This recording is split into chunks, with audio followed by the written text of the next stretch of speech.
नमस्कार, स्वागत है आपका दिव्य नेत्र द विजन में। एनसीईआरटी क्लास को आज आगे बढ़ाते हुए क्लास 9th का ज्योग्राफी चैप्टर 2 हम कंप्लीट नहीं किए थे। आधा टॉपिक हो चुका था, उससे आगे चलते हैं, देखते हैं क्या है। आराम आराम से चलते हैं। क्या है कि भारत की भूमि बहुत अधिक भौतिक विभिन्नताओं को दर्शाती है। ये जो वर्तमान भारत है ना, इसकी भूमि बहुत अधिक भौतिक विभिन्नताओं को दर्शाती है। भूगर्भीय तौर पर ये जो भूगर्भ जो भूमि के अंदर है, भूगर्भीय तौर पर प्रायद्वीपीय पठार, कौन सा पठार? प्रायद्वीपीय पठार पृथ्वी की सतह का प्राचीनतम भाग है। ये जो प्रायद्वीपीय पठार किसे कहते हैं सर?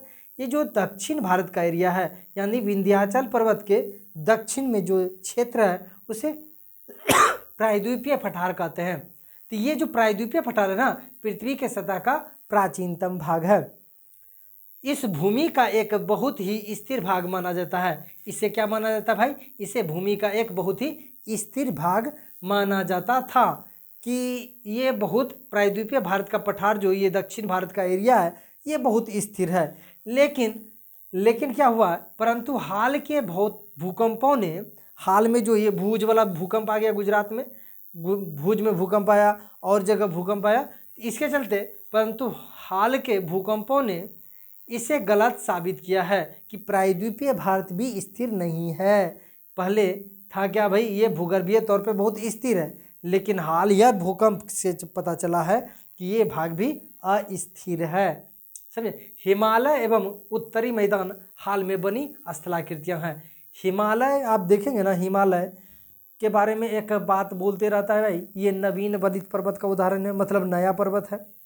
तो वही बात है कि हिमालय एवं उत्तरी मैदान, ये जो उत्तरी मैदान है, जिस मैदान पे हमारा उत्तर प्रदेश, बिहार, छत्तीसगढ़ नहीं, वो तो प्रायद्वीपीय भारत का पठार हो जाएगा। आप सतलज पंजाब का मैदान देख लीजिए, सतलज का मैदान पंजाब हो गया, फिर आपका हरियाणा हो गया, दिल्ली हो गया। ये जो उत्तर भारत का विशाल मैदान है, ये नवीन है। हिमालय के साथ साथ उत्तर भारत का जो मैदान है, ये भी नया है, मतलब हालिया स्थलाकृति है। भूगर्भ वैज्ञानिकों के अनुसार हिमालय पर्वत एक अस्थिर भाग है। भूगर्भिक वैज्ञानिक यानी भूगर्भ शास्त्रियों के अनुसार, यानी भूगोल वेदताओं के अनुसार, ये जो हिमालय है कहाँ पे भाई? भूगोल अनुसार हिमालय पर्वत एक अस्थिर भाग है, मतलब ये स्थिर नहीं है। एक सेकेंड रुकिए, तो थोड़ा ब्राइटनेस को कंट्रोल करना है क्योंकि चमक रहा है बोर्ड ज़्यादा। चलिए, अब ठीक हो जाता है, समझे? तो ये अस्थिर भाग है। हिमालय की पूरी पर्वत श्रृंखला एक युवा स्थलाकृति को दर्शाती है। हिमालय का जो पूरा क्षेत्र, आप हिमालय का सोच लीजिए ना, नंगा पर्वत से नामचा पर्वत तक ही मत सोचिए। हिमालय के अंतर्गत जो किरथार सुलेमान पंजाब में है, ये पाकिस्तान में है, या फिर अराकान योमा, या फिर आप अंडमान निकोबार द्वीप समूह का पूरा क्षेत्र दे दीजिएगा, ये पूरा भाग पूरा अस्थिर है, मतलब स्थिर नहीं है। इसमें भूकंप, हलचल, ऐसी घटनाएं आमतौर पर देखी जाती है, जिसमें ऊंचे शिखर हैं, गहरी घाटियां हैं तथा तेज बहने वाली नदियां हैं। ये ऊंचाई अधिक होने के कारण यहाँ से नदी तेज बहती है, तेज बहने वाली घाटी भी है, इसमें है, बहुत सारी घाटी भी है, समझे? उत्तरी मैदान जलोढ़ निक्षेप से बने हैं। उत्तरी मैदान जो आपका उत्तर भारत का मैदान है, जलोढ़ निक्षेप से बने हैं। जलोढ़ निक्षेप किसे कहते हैं सर? जलोढ़ निक्षेप मतलब हो गया सर जल द्वारा लाया गया निक्षेप। क्या होता है जब नदी चलती है?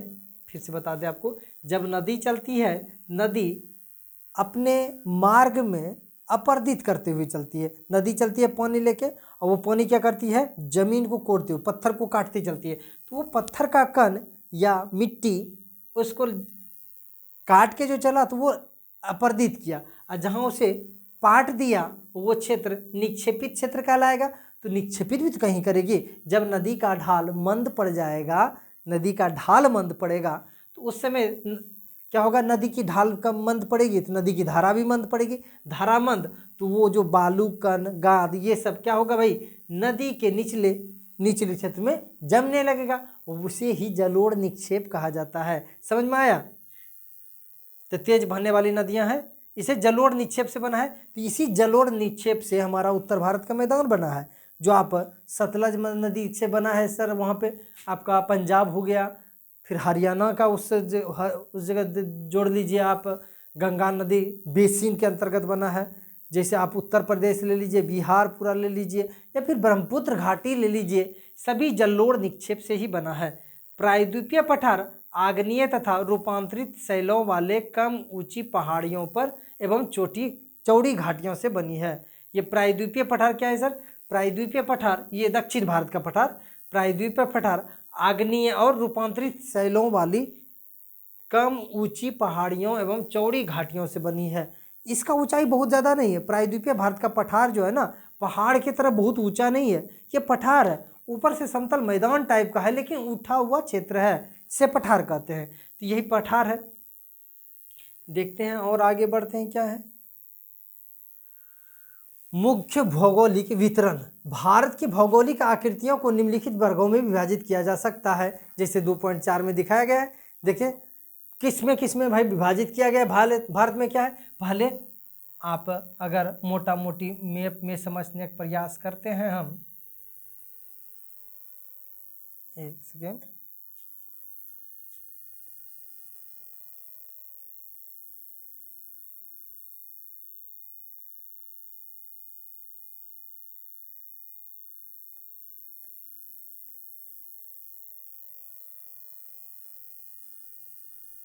लगभग भारत जानते हैं।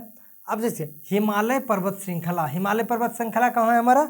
हिमालय पर्वत श्रृंखला हमारा आपको मिलेगा उत्तरी क्षेत्र में। यहाँ पे हिमालय पर्वत हमारा उत्तरी मैदान, ये जो उत्तर भारत का मैदान है, विशाल उत्तरी मैदान, इसे उत्तरी मैदान कहा जाता है। प्रायद्वीपीय पठार, ये जो क्षेत्र है, ये जो क्षेत्र आप दिख रहे हैं, आपको दिख रहा होगा, ये प्रायद्वीपीय भारत का पठार है। ये प्रायद्वीपीय भारत का भारतीय मरुस्थल, यहाँ पे राजस्थान वाला क्षेत्र में भारतीय मरुस्थल पाया जाता है। तटीय मैदान, तटीय मैदान इधर देख रहे हैं, ये जो क्षेत्र है तटीय मैदान है, समुद्र से लगा हुआ क्षेत्र, तटीय मैदान। द्वीप समूह, कुछ द्वीप है जैसे लक्षद्वीप, अंडमान एवं निकोबार द्वीप समूह। तो ये 6 मुख्य क्षेत्रों से मिलकर भारत हमारा बना है। यही तो बताने का प्रयास किया था। अब चलते हैं हिमालय पर्वत के बारे में जानते हैं, समझते हैं हिमालय पर्वत क्या है। भारत के उत्तरी सीमा पर विस्तृत हिमालय भूगर्भीय रूप से युवा एवं बनावट के दृष्टिकोण से बलित पर्वत श्रृंखला है। मतलब ये जो भारत के उत्तर में हिमालय पर्वतमाला है, ये बहुत युवा है। मतलब सभी पर्वतों में, धरती पे जितना भी पर्वत है, सभी पर्वतों में सबसे नवीन बलित पर्वत है, नवीन पर्वत है।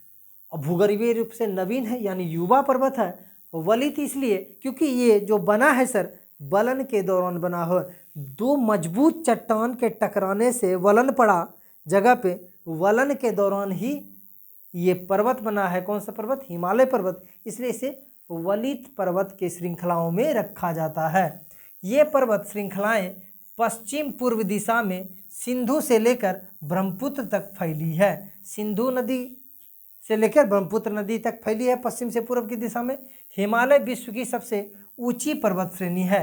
हिमालय जो है विश्व की सबसे ऊंची पर्वत श्रेणी है और एक अत्यधिक असम अवरोधों में से एक है। मतलब असम अवरोध क्या कहा जाता है? असम के पास इसका अवरोध हुआ है। ये 2400 किलोमीटर की लंबाई में फैले एक अर्धवृत्ताकार मतलब आधा, जैसे आप देख रहे हैं ना, ये चपाकार है, अर्धवृत्ताकार 2400 किलोमीटर लंबाई में फैला एक अर्धवृत्त का निर्माण करता है।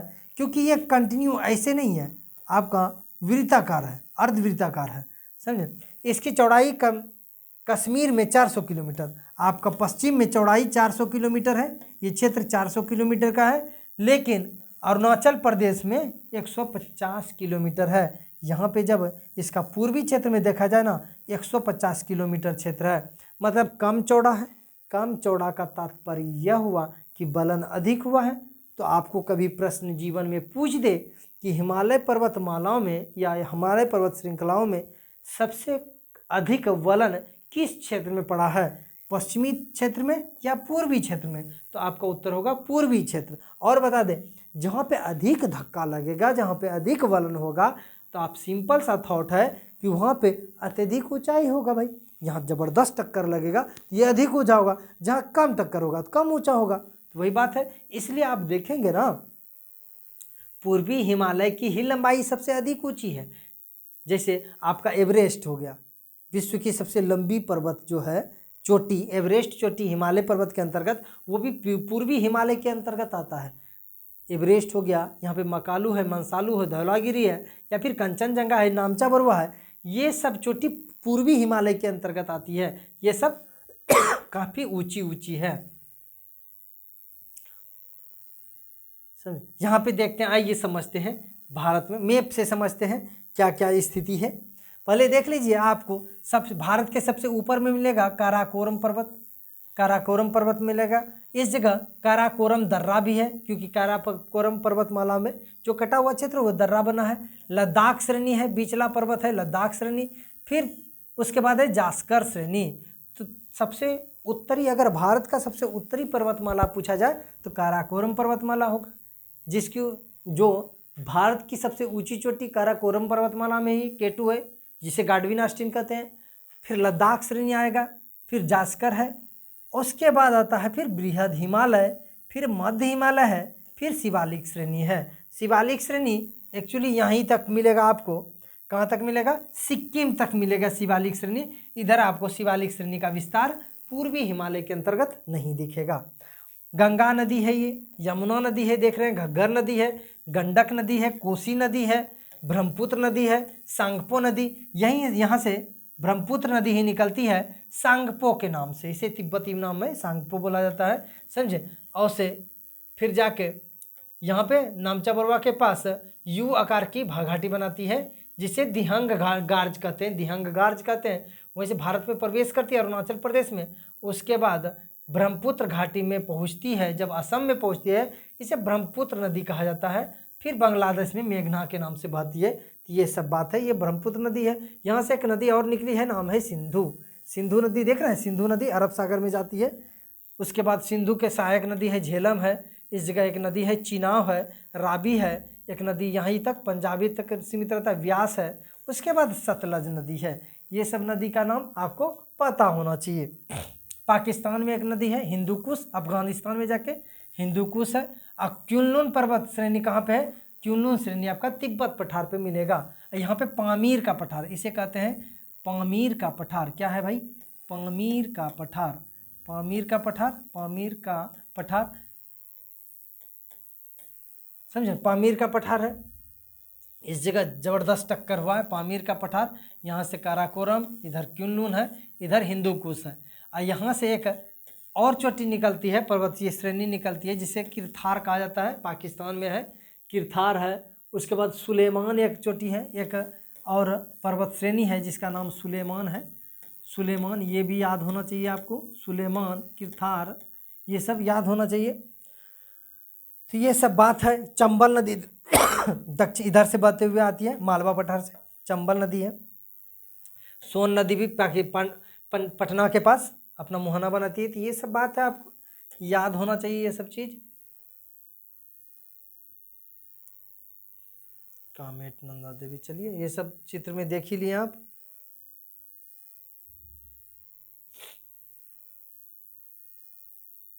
देखिए, और देखिए एक चीज, ये कैलाश श्रेणी, कैलाश श्रेणी आपका कहाँ है, कैलाश श्रेणी तिब्बत पठार पे है।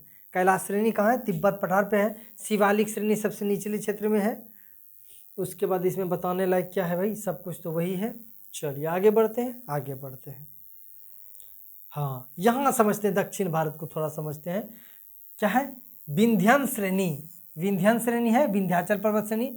ये सतपुड़ा है, ये क्या है, महादेव पहाड़ी है, छत्तीसगढ़ में है। छत्तीसगढ़ में एक्चुअली यहाँ छत्तीसगढ़ तक, अमरकंटक तक जाती है। यह है दक्कन पठार है, ये यहाँ पे दक्कन पठार महाराष्ट्र वाला एरिया में। यहाँ पे आपका मालवा पठार मिलेगा, यहीं से चंबल नदी बहती है। चंबल है, केन है, टोन्स है, ये सब नदी। ये गिर जंगल है, गिर श्रेणी है, ये पर्वतीय श्रेणी भी है। यहाँ पे गिर श्रेणी, ये लाल वाला हिस्सा देख रहे हैं ना, ये गिर श्रेणी है। क्या है भाई, गिर पर्वत है, गिर पर्वत है ये गिर। और वहीं पे उस जंगल का नाम भी गिर जंगल पड़ा है, समझे। ये बात है। ये अरावली श्रेणी जो है, अरावली विश्व की सबसे प्राचीनतम पर्वत श्रेणी है जो राजस्थान में गुजरात से दिल्ली तक है इसका विस्तार। गुरु शिखर भी इसी में आएगा भाई, किसमें, अरावली में आएगा। तो ये सब बात है। गोदावरी नदी ये गोदावरी नदी बेसिन है, गोदावरी नदी कृष्णा नदी बेसिन है। तो कावेरी नदी बेसिन सबसे नीचे में आ जाएगा आपका, ये बंगाल की खाड़ी है। छोटा नागपुर पठार यहाँ आपका मिल जाएगा। ये सब बात है। ये हिमालय पर्वतमाला देख रहे हैं, हिम से ढका हुआ क्षेत्र है क्योंकि ऊंचाई अधिक है इसलिए हिमालय। चलिए आगे बढ़ते हैं, देखते हैं क्या है।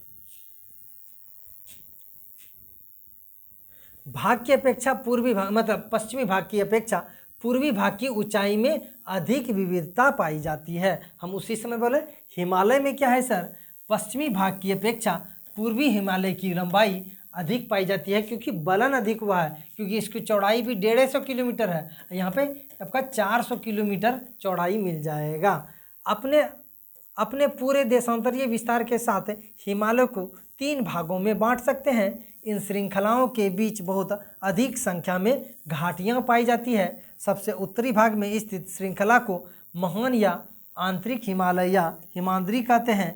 यह सबसे अधिक सतत श्रृंखलाएं हैं जिसमें 6000 मीटर की औसत ऊंचाई वाली सर्वाधिक ऊंची शिखर है। मतलब हिमालय के ऊपर में भी ये पार हिमालय जिसे ट्रांस हिमालय कहते हैं, जिसकी औसतन ऊंचाई 6000 मीटर है, तो यहाँ पे आपको मिलेगा। उसके बाद हिमालय सब मिलेगा। इसमें हिमालय के सभी मुख्य शिखर हैं, समझे। चलिए आगे बढ़ते हैं, देखते हैं। ये बात ये इम्पोर्टेंट पड़ जाता है यहाँ पे, देख रहे हैं। माउंट एवरेस्ट, माउंट एवरेस्ट कहाँ है सर, नेपाल में 8848 मीटर। कंचनजंगा भारत में है 8598 मीटर। अब फिर से देखिए, फिर से इस चीज को देखिए क्या है हिमालय के अंतर्गत कुछ शिखर है, किस देश में है और उसकी ऊंचाई कितना है ये देखते हैं। तो हिमालय माउंट एवरेस्ट कहाँ पे है सर, नेपाल में है, ऊंचाई कितना है 8848 मीटर। दूसरा है हिमालय के अंतर्गत कंचनजंगा, ये भारत में है सर, सिक्किम में 8598 मीटर। मकालू है, मकालू कहाँ है, नेपाल में है 8481 मीटर। धौलागिरी कहाँ है सर, नेपाल में 8172 मीटर। नंगा पर्वत कहाँ है सर, भारत में 8126 मीटर। अन्नपूर्णा कहाँ है सर, नेपाल में 8078 मीटर। नंदा देवी कहाँ है सर, भारत में 7817 मीटर। कामेट कहाँ है सर, भारत में 7756 मीटर। नामचा बरवा कहाँ है सर, भारत में 7756 मीटर।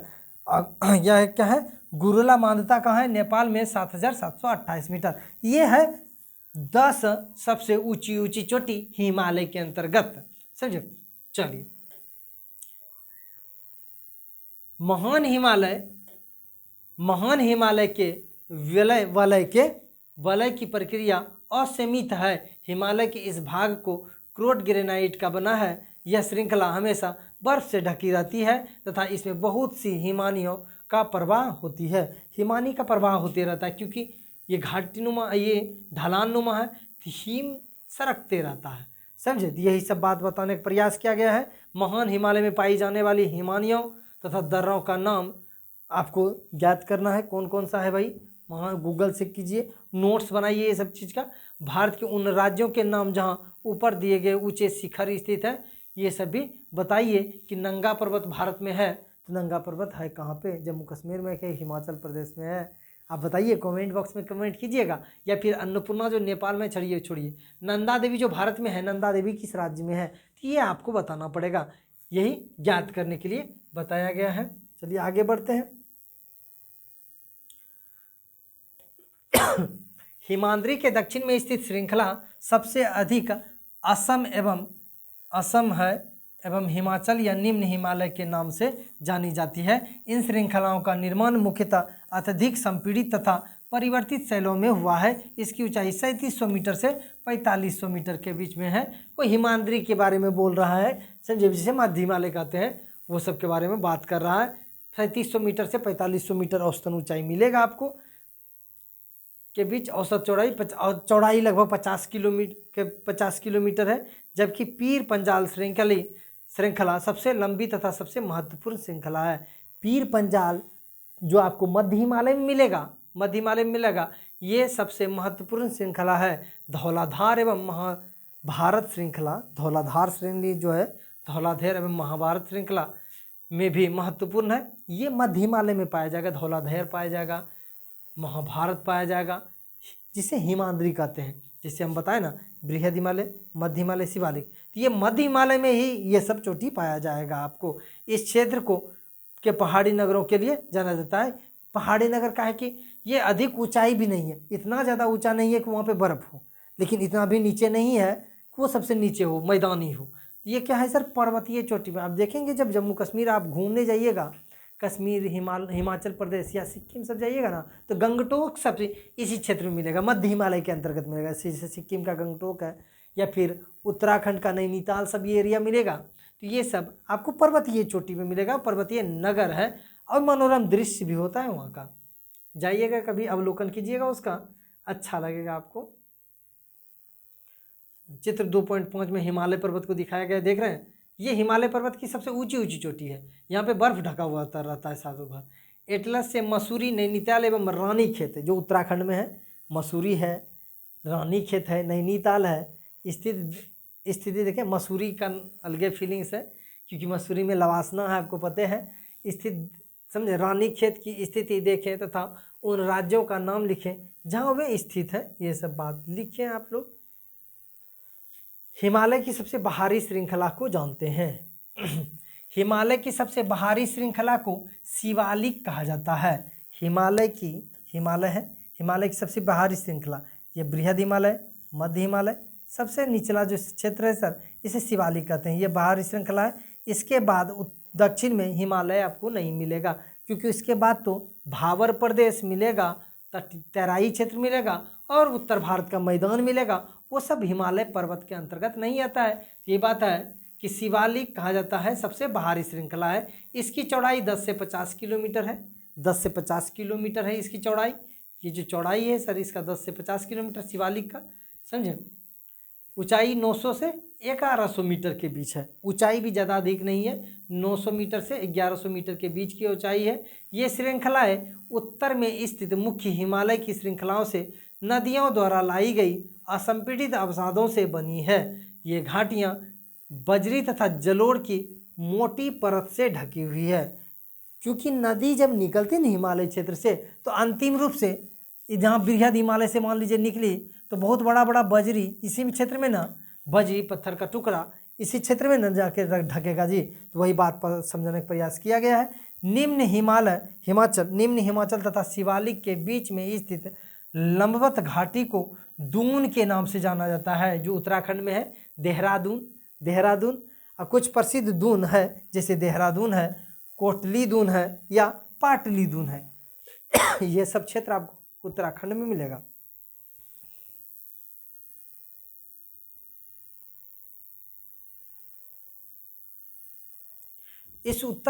इस उत्तर दक्षिण के अतिरिक्त हिमालय को पश्चिम से पूर्व तक स्थित क्षेत्रों के आधार पर भी विभाजित किया गया है। इन वर्गीकरण को नदी घाटियों को सीमाओं के आधार पर, देखिए हम इसको बताते हैं यहाँ पे थोड़ा सा, समझे, यहाँ पे थोड़ा सा बताते हैं।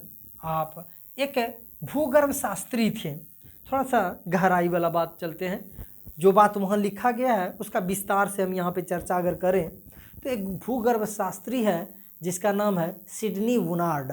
क्या नाम है सर? सिडनी वुनार्ड। ये जो भूगर्भ शास्त्री है सर सिडनी वुनार्ड, ये बोला कि आप हिमालय का वर्गीकरण तो बृहद हिमालय, मध्य हिमालय और शिवालिक में कर दिए हैं, इधर लद्दाख, काराकोरम, जास्कर, पीर पंजाल ये सब श्रेणी को बांट दिए। ये तो नॉर्मल ज्योग्राफी में, मतलब नॉर्मल ने, ये एक तरीका है ही। दूसरा तरीका सिडनी वुनार्ड ने बोला कि नदी के आधार पर भी हिमालय का विभाजन हम कर सकते हैं, और इन्होंने किया भी। कौन कौन सा नदी देखते हैं, आइए समझते हैं। चलिए मैप में समझें। हाँ चलिए यहाँ पे समझते हैं। ये मान लीजिए हिमालय बना रहे हैं, हिमालय बृहद हिमालय है, ये मध्य हिमालय है, ये शिवालिक श्रेणी है। बोला एक नदी चलती है, ये नदी बहती है यहाँ पे, नाम है सिंधु और सतलज के बीच में, सिंधु नदी यहाँ पे बहती है, सतलज नदी, इस बीच में जो हिमालय का ये अंश है सर, इसका नाम रखा गया, इस जगह राज्य नाम है पंजाब या फिर कश्मीर, समझे, कश्मीर। तो इसका नाम कश्मीर के नाम पे पड़ा है। सतलज, सिंधु नदी और सतलज नदी के बीच में जो हिमालय का क्षेत्र है उसे सॉरी, क्या बोला गया, कश्मीर हिमालय बोला गया। क्या बोला गया, कश्मीर हिमालय। उसके बाद सतलज नदी एक उत्तराखंड के पास लगभग काली नदी बहती है। नाम क्या है सर, काली नदी। सतलज और काली के बीच में, सतलज और काली के बीच में जो क्षेत्र है उसे हम उत्तराखंड के नाम से जानेंगे। उत्तराखंड का एक जिला है गढ़वाल, तो इसे गढ़वाल हिमालय के नाम से जानते हैं। ये जो सतलज और काली के बीच में जो हिमालय का क्षेत्र है उसे गढ़वाल हिमालय कहते हैं। क्या कहते हैं सर, गढ़वाल हिमालय। एक सेकेंड, गढ़वाल हिमालय क्या कहा जाता है, गढ़वाल हिमालय।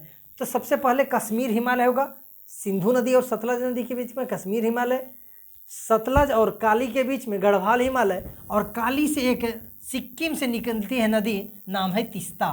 क्या नाम है सर, तीस्ता नदी। ये सिक्किम से काली नदी और तीस्ता नदी के बीच में एक बहुत बड़ा देश है, देश का नाम है नेपाल। क्या नाम है सर, नेपाल नाम है, नेपाल नाम है, एक सेकेंड, नेपाल नाम है। तो काली नदी और तीस्ता नदी के बीच में जो हिमालय का क्षेत्र है इसका नाम नेपाल हिमालय रखा गया है। क्या रखा गया है, नेपाल हिमालय, नेपाल हिमालय रखा गया है, नेपाल हिमालय। उसके बाद यहाँ पे तीस्ता नदी हो गया, और आपको पता है कि यहाँ पे ब्रह्मपुत्र नदी इधर से ब्रह्मपुत्र घाटी में प्रवेश करती है। इसका नाम क्या है सर, दिहंग नदी। अरुणाचल प्रदेश में दिहंग कहा जाता है, दिहांग कहा जाएगा, या फिर ब्रह्मपुत्र कह सकते हैं हम, ब्रह्मपुत्र कह सकते हैं। ये जो दिहांग या ब्रह्मपुत्र है, ये तीस्ता नदी हो गया, ये ब्रह्मपुत्र नदी। तो तीस्ता और ब्रह्मपुत्र के बीच में जो क्षेत्र है यहाँ पे एक राज्य है, नाम है असम, समझे। तो तीस्ता और ब्रह्मपुत्र नदी के बीच में जो हिमालय का क्षेत्र है उसे हम असम हिमालय कहते हैं। क्या कहते हैं सर, असम हिमालय, असम हिमालय कहा जाता है। ये जो खोज किया है, कौन किया है, सिडनी बुनार्ड नामक भूगर्भ शास्त्री ने। किसने खोज किया है भाई, सिडनी बुनार्ड नामक भूगर्भ शास्त्री ने ये बताने का प्रयास किया है कि देखिए हम हिमालय का विभाजन नदी के आधार पर भी कर सकते हैं, समझे। यहाँ पे समझाते हैं, एक बार और समझाते हैं। सिंधु नदी है,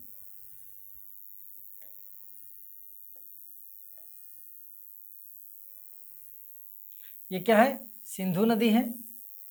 यहाँ पे है नाम है सतलज नदी। क्या नाम है भाई, सतलज नदी। तो सिंधु और सतलज के बीच में जो क्षेत्र है, ये इस क्षेत्र को कहते हैं कश्मीर हिमालय। सिंधु और सतलज के बीच में जो हिमालय का क्षेत्र है उसे कश्मीर हिमालय कहते हैं। और सतलज और एक नदी इस जगह काली बहती है, नाम क्या है, काली नदी। काली नदी सतलज और काली के बीच का जो पर्वतीय क्षेत्र है हिमालय के अंतर्गत, इसे कहते हैं गढ़वाल हिमालय। क्या कहते हैं सर, गढ़वाल हिमालय, गढ़वाल हिमालय कहते हैं, गढ़वाल हिमालय हो गया। उसके बाद काली नदी से यहाँ सिक्किम बहती है तीस्ता नदी, तो काली और तीस्ता के बीच नेपाल हिमालय है। क्या नाम सर, नेपाल हिमालय है। और तीस्ता नदी और ये ब्रह्मपुत्र नदी देख रहे हैं, सांगपो नदी यानी ब्रह्मपुत्र नदी, तो तीस्ता और ब्रह्मपुत्र के बीच में जो स्थित है इसे असम हिमालय कहते हैं। क्या कहते हैं, असम हिमालय। तो आपको फिर से बता दें, सिडनी बुनार्ड नामक भूगर्भ शास्त्री ने हिमालय का विभाजन नदी के आधार पे भी किया है। कितने आधार पे सर, सिंधु नदी और सतलज नदी के बीच के क्षेत्र को कश्मीर हिमालय कहते हैं, जबकि सतलज और काली नदी के बीच के क्षेत्र को हम गढ़वाल हिमालय कहते हैं। और काली नदी एवं तीस्ता नदी के बीच के क्षेत्र को नेपाल हिमालय के नाम से जानते हैं, जबकि तीस्ता और दिहांग यानी ब्रह्मपुत्र नदी के बीच के क्षेत्र को असम हिमालय के नाम से जानते हैं। इसका रूपरेखा तैयार सिडनी बुनार्ड नामक भूगर्भ शास्त्रियों ने किया है। आपको समझ में आ गया। चलिए आगे बढ़ते हैं, ये तो लगभग वही बात हो गया, या तो समझा ही दिए पूरा विस्तार से। ब्रह्मपुत्र हिमालय सबसे पूर्व में है, पूर्वी सीमा बनाती है, ऑब्वियसली इधर पूर्वी सीमा बनाएगी, ये सब तो हो ही गया। उत्तरी मैदान को हम दूसरे वीडियो में करेंगे। चलिए देखते हैं दूसरा वीडियो।